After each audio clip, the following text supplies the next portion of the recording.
Hi everyone and welcome to lesson 1. I'm so excited that you're here because this means that you are stepping into transformation. And this week what we're going to talk about is science and how science says that nothing ever stays the same. We're also going to talk about the yoga path, and you might hear me also call it the wisdom tradition. How the yoga path to enlightenment also states the same thing, that nothing ever stays the same. And if we try to cling on to things that the way that we want them, we will only create suffering for ourselves. So the first thing that we're going to talk about is science and how science has proven that nothing ever stays the same. So let's take a look at this for a minute. I want you to think about how you've changed over time. A couple of things to keep in mind. The cells in your mouth, those literally change over like every single day. It's the fastest healing thing in your whole body. The cells in your digestive system die off and are reborn about every 3 days. The cells on your skin are about every couple of weeks. Your red blood cells are every few months. And your bones and your muscles have a longer lifespan, but they last about 10 to 15 years. Research has even shown that our heart actually is a completely different heart over the course of our life. It will grow new cells at about less than 1% throughout the course of a year, okay? And this is huge, you guys. One of the major things that science is showing is that we are actually not fixed in our genetics or in our DNA. And when we think that we're fixed, it's only a mindset, because our DNA and our genes can actually change based on environment, based on the thoughts that we think, the exercise that we do, and the food that we feed our body. So you are literally not the same person you were 10 years ago. You're always changing. You're changing at the cellular structure. You're changing in your mind. You're changing in your emotions. And everything that we are doing with our body, with our mind, with our environment, all of that plays a key role in who we become. Now, many of you have heard of Dr. Dean Ornish. Dr. Dean Ornish has found that when we actively participate in eating a healthy lifestyle, eating healthy foods, exercising, thinking good thoughts, meditating, practicing yoga, and doing the things that actually are good for us, we can not only prevent, but we can actually reverse heart disease. And they have found that in the research of patients that have heart disease by changing their lifestyle, by giving them a better diet, by helping them begin to start practicing yoga, meditation, and do the things that are supportive rather than destructive for their life, their mind, and their body. Now, one of the key things that I want to talk to you guys about today is our brain. And our brain is instrumental in creating new habits for us. And we'll get into this in another lesson, but today we need to understand a key concept, that our brain is also not fixed and that we can change it. We can change it with our activities, we can change it with our thoughts, and we can change it with the things that we do. Neuroscientists have found that musicians and artists and creators, when they're involved in their task of creating the music or painting the picture or developing a sculpture, that those areas of the brain that hold their awareness in that task actually become stronger, better connected, and they're able to stay in that space a lot longer. And what happens because of that is those areas of the brain begin to grow. And when an area of your brain begins to grow, it gets better, it gets stronger, it gets better connected, so you can stay in that space longer, doing what it is you do in an easier pace, in an easier way about yourself. And it's not taxing. It's not something that you have to constantly think about, because the brain is getting bigger. It's literally growing like a muscle in those areas that are being lit up and activated while you're doing that thing that you are doing. Okay, so the key about that is the brain grows and the brain heals. So I want you to take a moment and think about all of the areas in your life where change is already happening, where the process of transformation is already happening. And with this process of transformation, I want you really to identify and go into the thoughts about what is going on in that area of your life. So here's a couple of examples. Your thoughts. Take a moment and write down some of the thoughts that you think habitually. I want you to write down some of the thoughts that you woke up with today. And how did those thoughts serve you? Or how did they go against you? Another thing I want you to do is take awareness of your emotions. Are you generally a happy person? Are you depressed? Are you emotionally stable? So one of the things that is very, very important for you to understand is that the process of transformation, the process of change is always happening. It's happening in your thoughts. It's happening in your emotions. It's happening in your habits.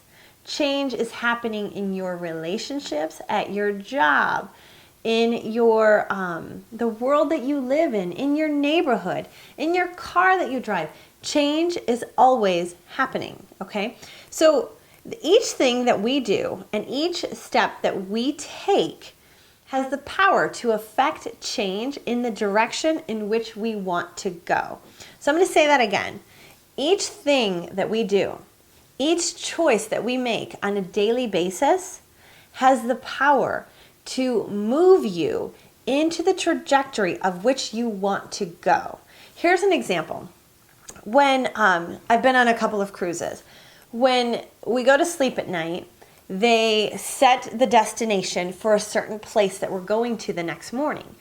However they steer a cruise ship, if that trajectory is off by 1 degree, we will end up maybe 600 miles from the destination in which we want to go.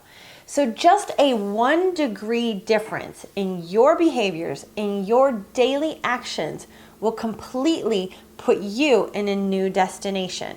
So I want you to just write that down. I want you to have some conviction behind that and have some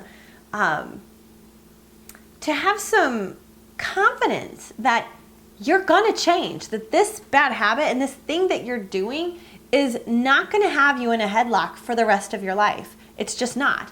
You're going to start making new decisions and going in the direction in which you want to go. All right, guys, so now we need to talk about what the yoga path has to say about change, transformation, and or clinging to the things that we do not want to change, okay? There is a phrase in the yoga community, and it says, let go or be dragged. Because think about if you were to grab onto like a hot air balloon that's getting ready to lift off. You didn't get the basket. You didn't get in the basket. There's no way you're going to climb yourself into that basket because maybe you can't even do a pull-up. I had to say that. You can't get in. So if you hold on, it's going to keep going and it's going to drag you along until you let go. But the moment you let go, you're free. You're not being dragged through the dirt.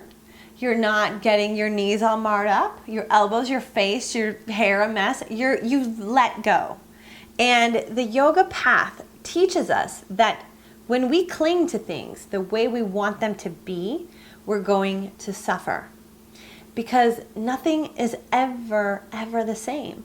And the most important thing that the yoga path has to teach us is that right now, this moment is the moment in which you are alive. So whatever went on last week is last week. Whatever is going on next week is in the future.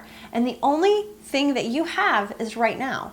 So the most important thing for us to realize is that right now is the only moment in which we need to focus. It's the only moment in which we really truly need to be aware and awake. And in my book, I write about an awake mind versus an asleep mind. And we'll talk about that in our next lesson. But I want you to understand that when you're in the present moment, you are awake. You're literally here now. Your full awareness, your full presence, it's here right now. And so one of the ideas, another key component of the yoga path is that when we push things away, when we try to push transformation or we try to push change upon us, that also creates suffering. So what we must do is find acceptance in the moment, in the now, and accepting every single thing that life is giving you right now. Because if we can't find a way to have peace in the present moment, we're going to continue to suffer. And one of my goals for you, one of my biggest goals, and I really truly feel that my mission on this planet is to help you connect to your soul right now, in the moment, having self-awareness, being present right now and awake right now so that you can enjoy it. And being in the present also means being understanding of what is going on emotionally and also within your feelings so that you get to choose how you want to feel. You get to choose the thoughts that you think because you're not a product of your mind. You're actually the chooser of your thoughts. Your mind will do what it does, sure, but you also have a choice in what you think. And so as we tune in and as we dial in to our self-awareness in the present moment, this part of you is going to strengthen and this part of you is going to develop, and you're going to get better and better at living in the present moment, being the conscious chooser of all that which you want to do and all of the choices that you want to make. So one of the key components that I want to make sure that you understand is that since change is always happening, always, we need to realize that staying the same and keeping things just as they are all of the time is not an option because change is always happening. So if we feel like we have to control things and keep them the way that they are, we're only going to end up suffering. And what we need to do is get into the natural flow and rhythm of life and be more at ease with the fluctuations in daily life, just like the weather. Just like, one day it's sunny, the next day it's rainy. One day it's snowing in Indiana, and the next day it's sunny and 60 degrees. It's like insane, but that is what we have to flow with. We have to be able to go with the flow without attaching to the way that we want things to be. All right, you guys, so now I'm going to release you to do your coursework for week 1. And you guys, this is so important. Do all of this work so that you know what exactly you need to look at for week 1, and so that you'll have an idea for week 2 what it is you're going to be working on and unraveling, because the coursework for week 1 is some of the most critical coursework of all, because it's beginning to identify those things that are holding you back and those things that are creating suffering in your life. So go ahead and start your coursework now, and don't forget to vlog on our private group page so that you can put out there what it is that you're struggling with, because when you put it out there, we're all going to meet you with love and we're going to support you.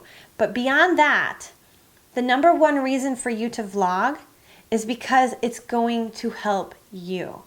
If you stay quiet and you don't speak up, those things are only going to grow roots within you and get deeper, and you're going to be stuck. So the key for your growth is to put it out there, because the moment you put it out there, it loses its power. This is so not a time for you to be judgmental on yourself, for you to hate on yourself, for you to be self-critical. It's really a time for you just to get really clear and really aware of what is creating suffering in your life and to take control, because as we move forward, this process is going to unravel for you, and you're going to have so much clarity. You're going to have so much more control and so much more power over what it is you want to do. And that right there is the key to your transformation.